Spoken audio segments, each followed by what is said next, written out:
Welcome back to Biology on Earth. In this video lecture, we are going to discuss about ecological efficiencies. जो ecological efficiency है ये यहाँ पे depend करती है net primary productivity bye producer. Means जो producer है ये कितने जो अमाउंट में बायोमास प्रोड्यूस कर रहा है, प्लस यहाँ पे जो ट्रांसफर एफिशिएंसी है प्रोड्यूसर की या फिर दूसरे ट्रॉफिक लेवल्स की ये कितनी है.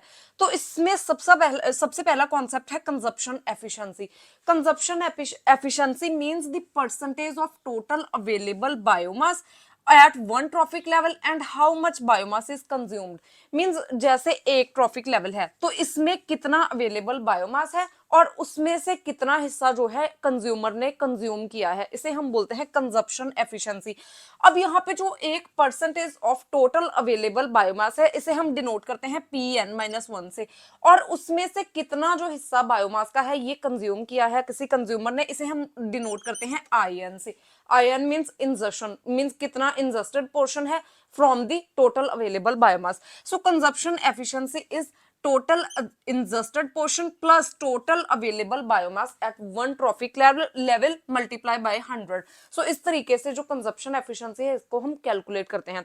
नाउ अगर हम यहाँ पे प्राइमरी कंज्यूमर और सेकेंडरी कंज्यूमर की बात करें तो जो यहाँ पे प्राइमरी कंज्यूमर है इसकी कंजप्शन एफिशिएंसी बहुत कम होती है, क्योंकि यहाँ पे जो प्लांट मटेरियल है इसमें बहुत सारे कंपोनेंट जैसे लिग्निन, सेलुलोज जो कि अनडाइजेस्टेबल कंपोनेंट्स होते हैं, तो इसमें अनडाइजेस्टेबल जो बायोमास है ये इसका पोर्शन काफी ज्यादा होता है.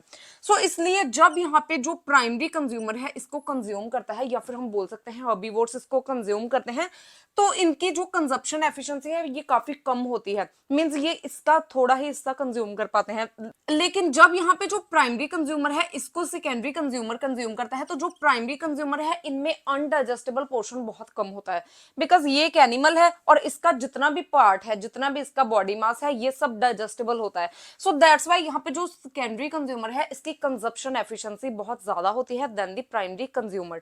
उसके बाद second is called the assimilation efficiency.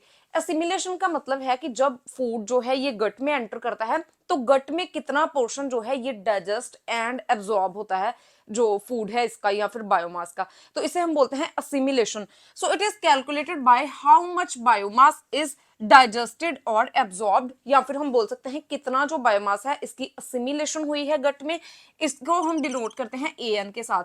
And from the total biomass consumed by इंजर्शन which is denoted by In. तो कितना उसने बायोमास कंज्यूम किया, खाया, और उसमें से कितना जो है उसकी असिमिलेशन हुई या फिर डाइजेशन ऑब्जॉर्प्शन हुई. This is called the assimilation efficiency which is denoted by which is calculated by An over En multiply by 100. अब यहाँ पे जो assimilation efficiency है, जो प्राइमरी कंज्यूमर है इसकी assimilation efficiency कम होती है than the secondary consumer. Reason is same, क्योंकि जो प्राइमरी कंज्यूमर है इसमें ज्यादातर जो पोर्शन ये कंज्यूम करते हैं प्लांट्स का ये वेस्ट में चला जाता है, जैसे कि लिग्निन हो गया, सेलुलोज का कुछ पोर्शन हो गया जो कि डाइजेस्टेबल नहीं होता. सो इसलिए यहाँ पे जो assimilation efficiency है ये भी प्राइमरी कंज्यूमर की काफी कम होती है than the secondary consumer. Now जो एक्वेटिक इकोसिस्टम है, एक्वेटिक इकोसिस्टम मींस जो वाटर में इकोसिस्टम प्रेजेंट है, जो इसमें एनिमल्स और एबायोटिक कंपोनेंट्स प्रेजेंट हैं. जो यहाँ पे एक्वेटिक एनिमल्स हैं इनमें अनडाइजेस्टेबल पोर्शन बहुत कम होता है. तो अगर हम टेरेस्ट्रियल इकोसिस्टम और जो यहाँ पे एक्वेटिक इकोसिस्टम है इसको कंपेयर करें तो जो एक्वेटिक इकोसिस्टम में जो फ्लोरा एंड फौना प्रेजेंट है, मींस जो प्लांट्स प्रेजेंट है, एक्वेटिक प्लांट्स प्रेजेंट है विच इंक्लूड द फाइटोप्लैंक्टन्स, इनमें जो अनडाइजेस्टेबल पोर्शन है ये कम होता है. इसलिए जो एक्वेटिक इकोसिस्टम है इसकी असिमिलेशन एफिशिएंसी बहुत ज्यादा होती है then the terrestrial ecosystem, because जो टेरेस्ट्रियल इकोसिस्टम है इसमें अनडाइजेस्टेबल पोर्शन ज्यादा होता है बायोमास का. उसके बाद third is called the production efficiency. Production efficiency का मतलब है कि कितना जो यहाँ पे बायोमास है ये अकमुलेट हुआ है in order to make a biomass of an organism, या फिर उसकी एनर्जी में कितना बायोमास यूज हुआ है. मींस कितना जो पोर्शन है उसने यहाँ पे कंज्यूम किया और उसमें से कितना बायोमास जो है ये इसकी बॉडी में इनकॉर्पोरेट हो रहा है, इसे हम यहाँ पे बोलते हैं प्रोडक्शन एफिशिएंसी, और इसे हम डिनोट करते हैं Pn के साथ. From the total assimilated biomass, जितना टोटल बायोमास एब्जॉर्ब हुआ है इसमें से कितना पोर्शन बायोमास की अकमुलेशन कर रहा है एक ऑर्गेनिज्म में, this is called the production efficiency and it is calculated by Pn over An multiplied by 100. अब यहाँ पे जो प्रोडक्शन एफिशिएंसी है, जो वार्म ब्लडेड एनिमल्स हैं which are also called the homeotherms.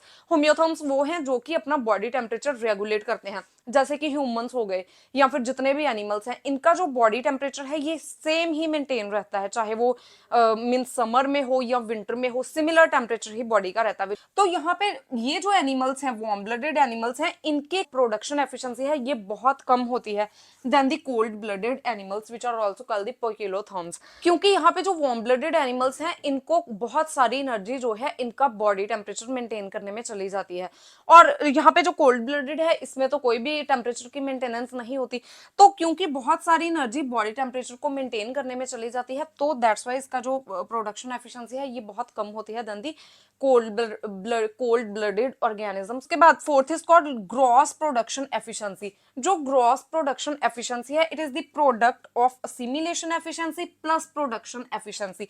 Means यहाँ पे असिमिलेशन एफिशिएंसी और प्रोडक्शन एफिशिएंसी को मल्टीप्लाई करके हम कैलकुलेट कर सकते हैं ग्रॉस प्रोडक्शन एफिशिएंसी। उसके बाद last is total transfer efficiency. Total transfer efficiency में ये तीनों आएंगे, consumption efficiency multiply by assimilation efficiency multiply by production efficiency. तो it is the sum total transfer efficiency. So this is all about the ecological efficiency. If you have any type of query regarding this topic, you can ask me in comment section, and if you find the content useful, please like and share the video and subscribe my channel Biology on Earth.